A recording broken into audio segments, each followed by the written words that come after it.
ustedes en este día hermoso. Hoy queremos continuar con este podcast, nuestro podcast número 5. Y hoy tenemos un invitado especial. Un invitado que viene desde los Estados Unidos, alguien que es doctor, teología, es máster, es coach, líder a nivel de Latinoamérica. Un hombre que nos ha enseñado mucho, el cual he aprendido bastante de él. Y él va a estar con nosotros compartiendo hoy su vida, su liderazgo y cómo llegó también a Estados Unidos a ser de bendición para Latinoamérica. Así que yo quiero darle la bienvenida al doctor Héctor Teme. Doctor.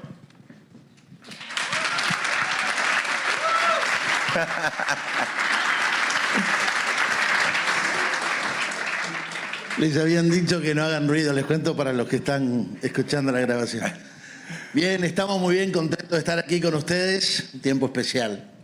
Muy bien, nosotros lo conocemos porque ya usted ha estado antes con nosotros en la iglesia, lo hemos escuchado, ha sido de mucha bendición, pero queremos conocer, Héctor Teme, de dónde es, cómo nació su pastorado, cómo inició. Queremos conocer sus inicios, el principio, ¿verdad? Wow.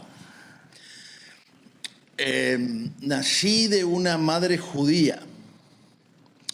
Mi mamá era la mayor de 4 hermanas. Con 14 años quedó huérfana de madre y quedó a cargo de sus hermanas de 12, 11, 9. A los 14, a los 17 o 16, la casaron con un señor de 65. Wow. Y tuvo su tiempo de casada, sin hijos. Este hombre fallece y ella queda viuda a los 30 años, en una muy buena posición, pero viuda. A los 35 conoce a mi padre. Mi padre era escritor, o sea, yo llevo la línea. Ya vamos por el libro 14. Y se enamoran perdidamente. Mi padre era católico, mi madre era judía. Le estoy hablando de hace muchos años atrás, esto era horrible, ¿sí? O sea, usted es judío argentino. Espera, no terminé todavía. Allá. La cuestión fue que se enamoran y se casan con la contra de ambas familias, ¿no? Ninguna de las dos familias querían que esto sucediera.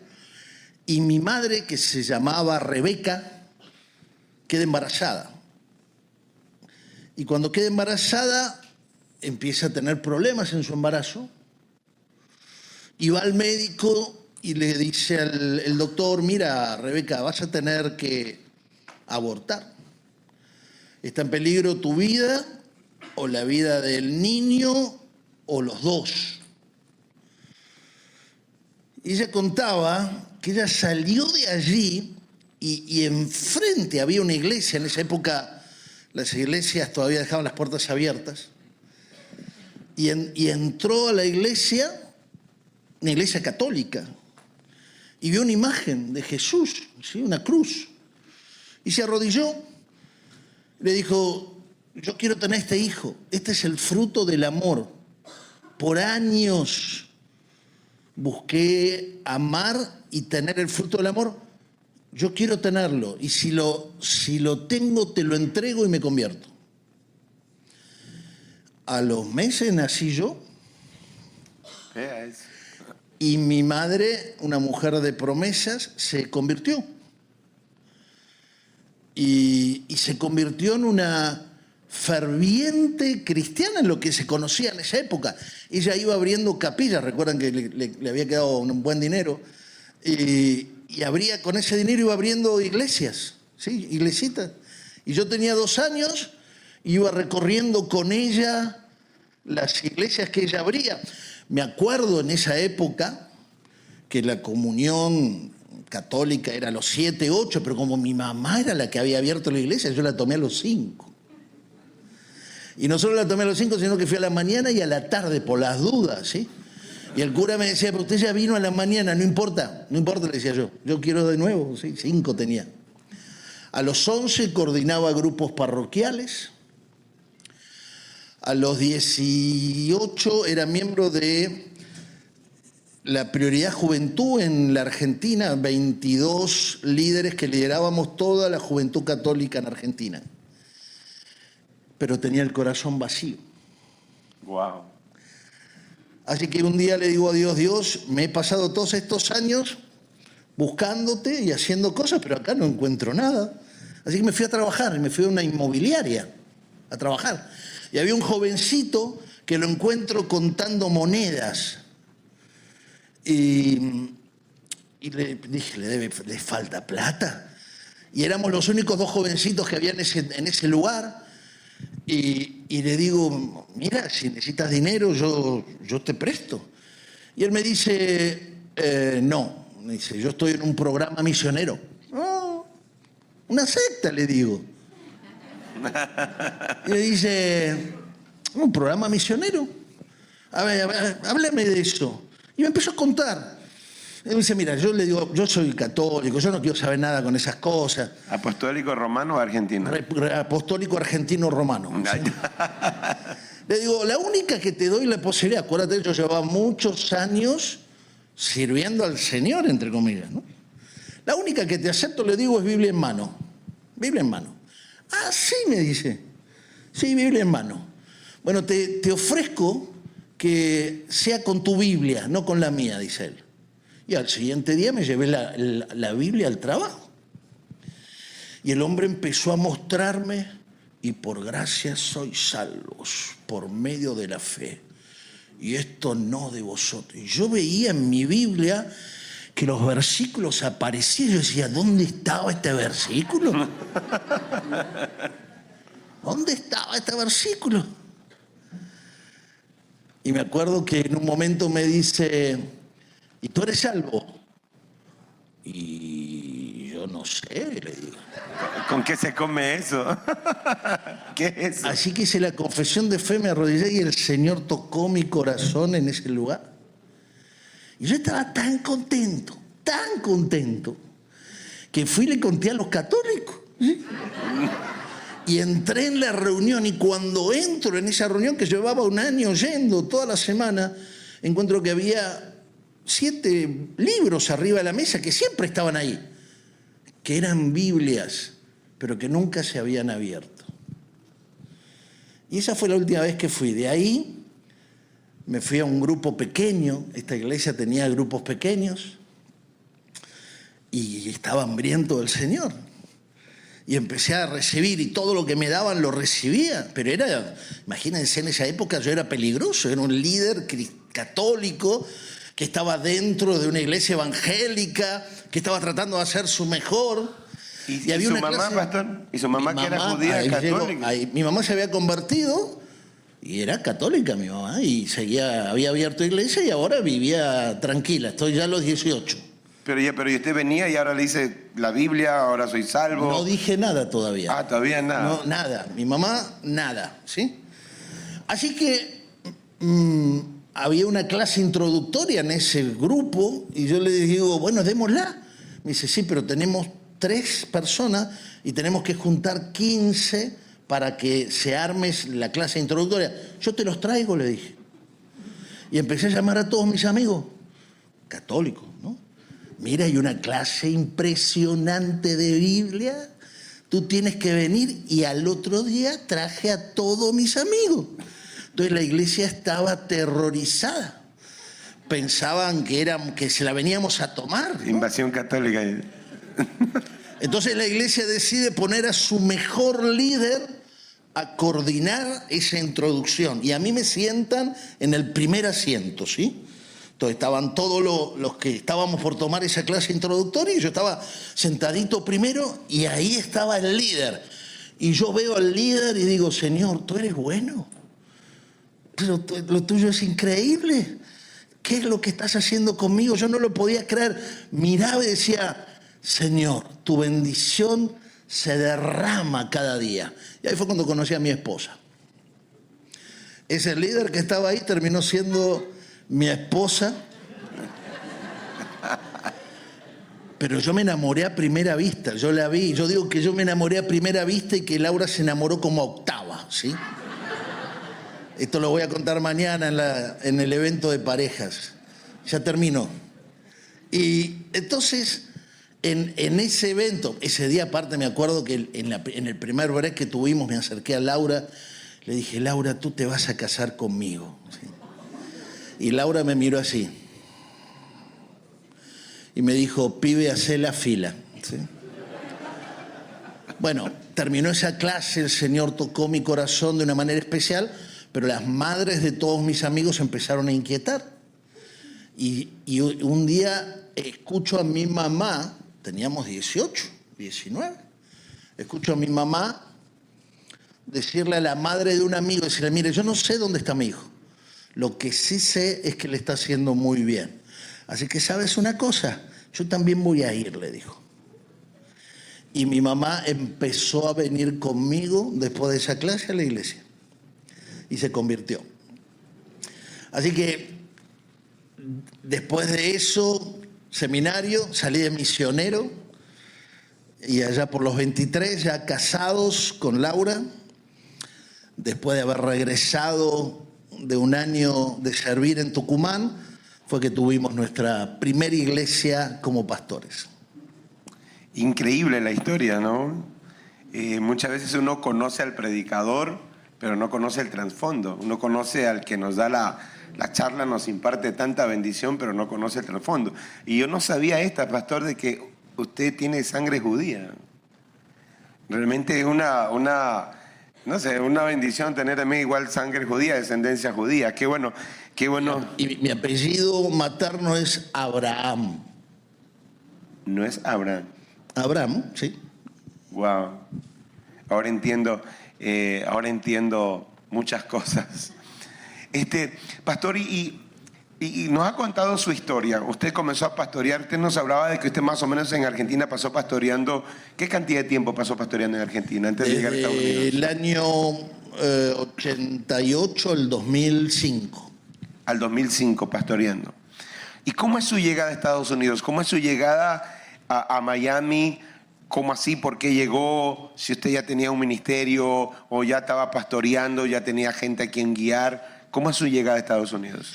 En el 2005, después de varios años, en el año 99 la Argentina estaba viviendo una crisis enorme. Nosotros teníamos unas 20 iglesias entre Argentina y Chile y la gente venía todo el tiempo a preguntarnos ¿y cómo lo hacemos? ¿Y cómo lo hacemos? Y nos habíamos dado cuenta que con las herramientas que teníamos no nos alcanzaba. Así que empezamos a buscar más herramientas. Y ahí fue cuando conocimos acerca del coaching. Nos parecía algo, ¿qué es eso? Y fuimos a estudiar coaching. Nos encontramos que muchos de estos coaches no eran cristianos, pero tenían buenas herramientas. Y nos encontramos muchos que eran cristianos, pero que no tenían herramientas. Así que fue un momento del 2000 al 2005 muy interesante, porque evangelizamos a un montón de gente que tenía resultados, pero su vida estaba vacía. Y también nos sirvió para empezar a incorporar nuevas miradas para un nuevo tiempo en la iglesia.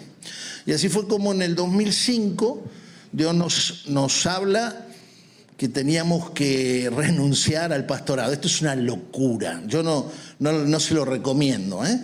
O sea, Dios nos habla y nos dice, van a renunciar al pastorado y van a abrir una organización que se va a llamar Método CC de coaching cristiano. Una locura total. O sea, porque ni siquiera nos íbamos a dedicar a algo conocido y además nos íbamos a ganar enemigos el primer día porque ya había un montón de gente que decía, ¿qué es eso el coaching? Pero obedecimos y dejamos la iglesia. En ese momento la iglesia era nuestra única fuente de ingresos. Nos habíamos convertido en pastores de tiempo completo. Así que no era solo renunciar a la iglesia, era renunciar a tener seguridad económica. Y Dios fue súper bueno porque recibí 2 llamados. Uno Grupo Nelson, que es una editorial muy importante en los Estados Unidos, soy HarperCollins, y me llaman y me preguntan, Héctor, recuerden que yo ya venía siendo escritor, tenía algunos libros publicados, además de pastor, y me preguntan, ¿podés escribir la biografía de Manuel Bonilla? Y yo, ¿quién es Manuel Bonilla? Y Manuel Bonilla era un cantante que estaba cumpliendo 50 años como adorador, una locura. Era el Marcos Witt de los 70, ¿sí? Era el Miel San Marco de los 70. Entonces lo llamo Roberto Orellana, un cantante que habíamos tenido el gusto de entrenar, y me dice, oh, Manuel Bonilla eres mi padre, ¿sí? Entonces llamo a otro que es René González y le digo, ¿conoces a Manuel Bonilla? Oh, yo canto las canciones de Manuel Bonilla. Entonces dije, bueno, señor, ¿será que tengo que escribir esa biografía? Y me fui a Tucson y me pasé 6 meses con Manuel Bonilla escribiendo su biografía, que salió en mayo del 2006. Y en ese tiempo Dios trabajó para que pudiéramos armar la estructura de formación, de empoderamiento, nuestro primer proceso de método CC. Pero tuve un segundo llamado muy poderoso. Por eso amo tanto este país. El primer llamado que tuve para hablar acerca de lo que Dios nos estaba trayendo era de aquí de Ecuador. Apareció alguien en nuestro teléfono. Hola, Pastor Héctor Temes, sí, oí hablar de usted y que tiene el entrenamiento, bla, bla, bla, no sé dónde oyó eso. ¿Puede venir a Quito? Sí, puedo.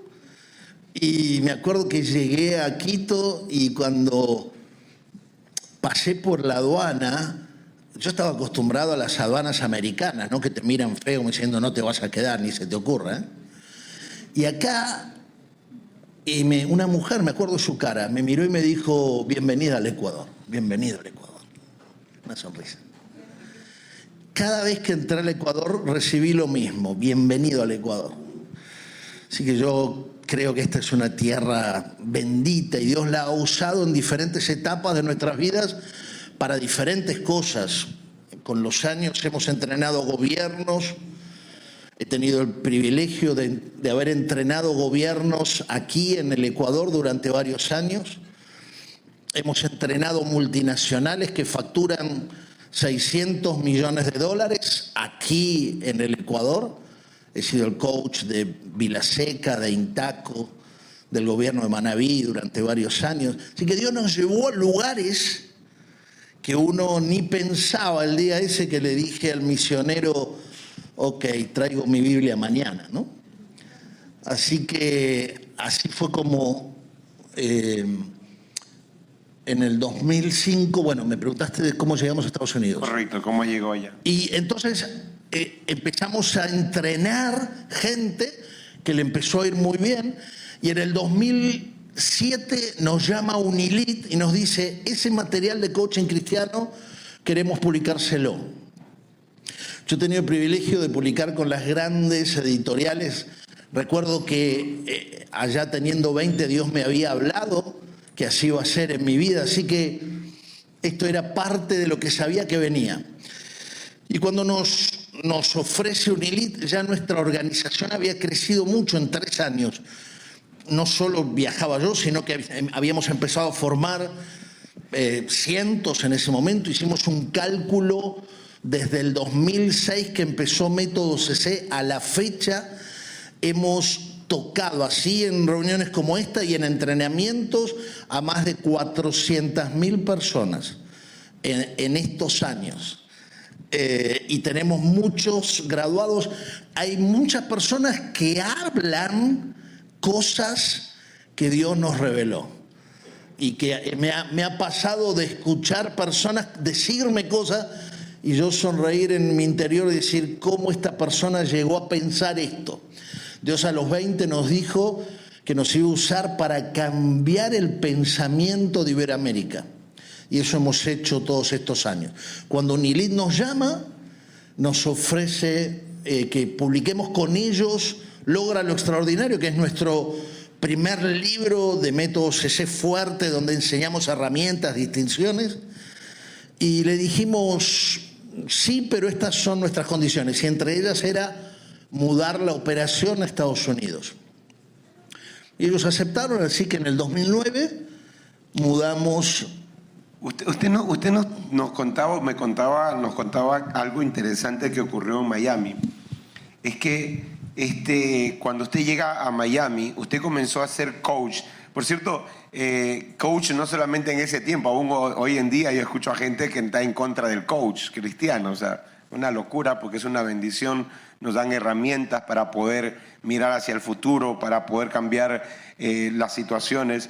Pero es una locura de ellos, ¿no? Pero algo interesante que a mí me impactó fue que cuando usted llegó a Miami, usted comenzó a entrenar gente gratis y el alcalde lo llamó, algo así. O sea, bueno, entre las cosas que hicimos cuando llegamos a Miami, entrenamos un montón de gente y nos contratan, en ese caso, primero nos contrata un equipo que tenía el deseo de evangelizar a X cantidad de gente.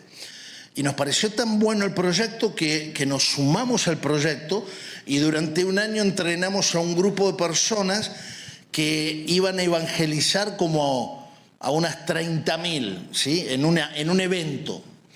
Y fue muy interesante porque además fuimos al evento, estuvimos involucrados, o sea, hicimos todo un trabajo y fue la primera vez donde bajamos lo que llamamos evangelismo relacional. Stephen Covey decía: no me digas lo que te importa hasta que me cuentes cuánto te importo. Y algunos creen que evangelismo es solo lo que digo con mi boca, pero hoy evangelismo es lo que digo con mi corazón. La gente ya no lee solo tus palabras, lee tu vida, lee tus ojos, lee tu conducta. Y los entrenamos durante un año. Todavía teníamos una visa de habilidades extraordinarias, otra locura de Dios, pero todavía no éramos ni residentes ni ciudadanos. Y lo que no sabíamos es que en ese equipo que habíamos entrenado había gente del gobierno de Miami. Así que un día nos llaman del gobierno de Miami y nos declaran ciudadano ilustre de la ciudad de Miami. No solo por Miami, sino también por el Consejo de Miami. Tenemos 2 proclamas. Un amigo dice que yo fui ciudadano ilustre antes de ser residente, que es una cosa bien interesante. Pero Dios usó eso para que todo nuestro trabajo y nuestra manera en Estados Unidos sea una apertura. Hemos hecho cosas después de eso en diferentes lugares de los Estados Unidos. Es increíble realmente escuchar la historia. El doctor o pastor Héctor Teme, él siempre me dice que le diga Héctor, en cambio para mí me complica. Yo siempre le digo pastor con mucho respeto, así siempre lo hemos conocido. Y realmente es una historia extraordinaria de ver cómo Dios ha trabajado en la vida de él. Imagínense dejar 20 iglesias para luego trasladarse hacia Estados Unidos escuchando la voz de Dios. Así que hay que tener muy afinado nuestro oído, nuestro corazón para escuchar a Dios. No movernos por emociones, sino por convicciones. Y Hace unos días, en febrero de este año, nosotros cumplimos aniversario con mi esposa el 20 de febrero y le digo a mi esposa, a los 30 nos fuimos a París, que nos regalaron nuestras hijas y fue un viaje de esos soñados, ¿no? Y le digo, nos vamos a París de nuevo. Y me dice, ay amor, me dice, ya la van a conocer a Laura, es un bombonazo, ¿sí? Y me dice, ay amor, me dice, ¿y si nos vamos a Mar del Plata? Mar del Plata fue donde hicimos nuestra luna de miel. Era en un hotelito chiquito que la pared daba con una cosa. Y le decía, ¿a dónde querés ir? Le digo, a Mar del Plata. Así recordamos nuestra luna de miel. Bueno, nos fuimos a Mar del Plata, que nos costó el triple que haber ido a París, ¿sí? Una cosa. Y en Mar del Plata teníamos una de esas iglesias de las que en el 2005 dejamos y fuimos a la iglesia ese domingo. Y me senté en la iglesia, imagínense como que fuera esto la iglesia, ¿no? Más o menos.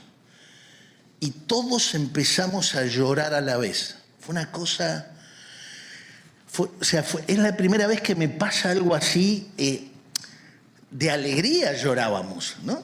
O sea, ahí había gente que nosotros habíamos entrenado hace 25 años, 20 años. Y empezaron a pasar. Y uno dice, ¿se acuerda, pastor, que me dijo que esa iba a ser mi esposa? Mire, aquí está mi esposa, son mis 3 hijos. Wow. ¿Se acuerda, pastor, que me dijo, bueno, acá estoy, que... ¿Se acuerda cuando me dijo que...? O sea, y así empezaron a pasar testimonios. Y es tan interesante porque a veces uno dice, hey, voy a dejar esto. Tú no dejas nada. Primero porque no es tuyo. Y segundo, cuando haces la voluntad de Dios, cuando eliges hacer la voluntad de Dios, Dios te va a respaldar. Quizás lo veas, quizás no lo veas. Yo tuve el privilegio de ver lo que había pasado en estos años con lo que habíamos sembrado. Pero estás sembrando, no pierdas la noción de lo que estás haciendo en una vida. Es interesante lo que usted dice, pastor. Nada es nuestro. O sea, la iglesia no es nuestra. Tu CDB no es tuya, es de Dios. Y lo que estamos haciendo nosotros es sembrando para las futuras generaciones puedan ser mejores. Por lo tanto, nosotros lo que somos son los instrumentos que Dios nos usa aquí y nos puede usar en otro lado. Es lo que pasó con el pastor Héctor, ¿verdad? Estaba en Argentina, pues luego lo llevó a Estados Unidos y allá pues formó Método CC, que yo fui formado en Método CC. Luego mi esposa también fue formada en Método CC y al pastor lo conozco, no personalmente, lo conozco virtualmente. Cuando yo me iba a graduar en Método CC había un proyecto increíble de hacerlo en Miami, y habíamos conseguido la iglesia y todo, y resulta que viene la pandemia, nos encierran. Ahora yo dije, bueno, como ya ellos vieron el esfuerzo y todo, ya nos iban a probar la nota, y cuando hablamos con Laura, la esposa del pastor, la pastora Laura, me dice, ¿cómo que ya aprobaron? Dice, tienen que volver a hacer el proyecto, pero estamos en pandemia, estamos encerrados. Yo no sé ustedes qué la van a hacer, pero ustedes tienen que hacer el proyecto. Y nos tocó hacer un proyecto para poder graduarnos. Y ahí fue cuando lo conocí al pastor Héctor, vía virtual, y desde que lo conocí personalmente ha sido una gran bendición. Pero pastor, hay algo que me impacta a mí. Porque usted llega a Miami y comienza a expandir su liderazgo a nivel de Latinoamérica. No como cobertura pastoral, sino como entrenamiento a pastores, a organizaciones, como usted dijo, a gobiernos. Yo conocí al gobierno al alcalde de Valledupar, que usted lo entrenó y tuvieron mucho éxito. Tuve la oportunidad de conversar con él. Entonces, su liderazgo se expandió a nivel de Latinoamérica. ¿Cómo fue eso para su vida? Porque yo sé que usted entrena gente de Brasil, organizaciones con miles y miles de personas. ¿Cómo fue eso en su vida? Cuando Dios a los 20 y pico nos habló, nos dijo 2 cosas medias raras, ¿sí? Que hoy, casi 40 años después, entiendo mucho mejor, pero en ese momento no lo entendía. Una de las cosas me dijo fue, vas a llegar a multitudes de a uno. Después me pasé años, 8 horas atendiendo líderes de a uno, ¿sí? Líderes que quizás entrenan a miles. He sido el coach y soy el coach de denominaciones que de repente tienen 2.900 iglesias y 350.000 personas, de a uno, ¿sí? Y lo otro que me dijo, no vas a liderar, vas a asistir. O sea, decirme esas 2 cosas era casi como matarme. O sea, si yo estaba para la multitud y para liderar. Y me decían, no, vas a trabajar de a uno y vas a asistir. Y en esta temporada, estamos en una nueva temporada en nuestras vidas, y mucho de lo que les estoy compartiendo tiene que ver con esto. En esta temporada lo entiendo más que nunca. Yo puedo hablarte lo que significa menguar. O sea, el líder hoy no entiende que el modelo de Dios es que tú mengues para que Él crezca. Que si tú aprendes a morir, Él vive. Y Dios nos entrenó durante años.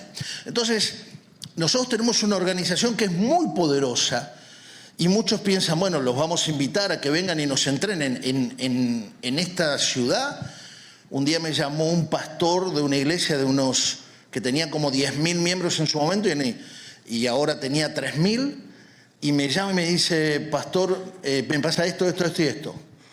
Ok, le digo, la única manera que yo puedo ayudarte es convertirme en el pastor coach de tu iglesia durante un año. Esto es como que te diga que me voy a convertir en el jefe de tu casa durante un año, una cosa. Y el hombre me dijo, ok, ¿estas son las condiciones? Sí, no me voy a meter ni en la doctrina ni en tu liderazgo, te voy a asistir. Yo creo que él no me creyó, confió, pero no me creyó, ¿sí?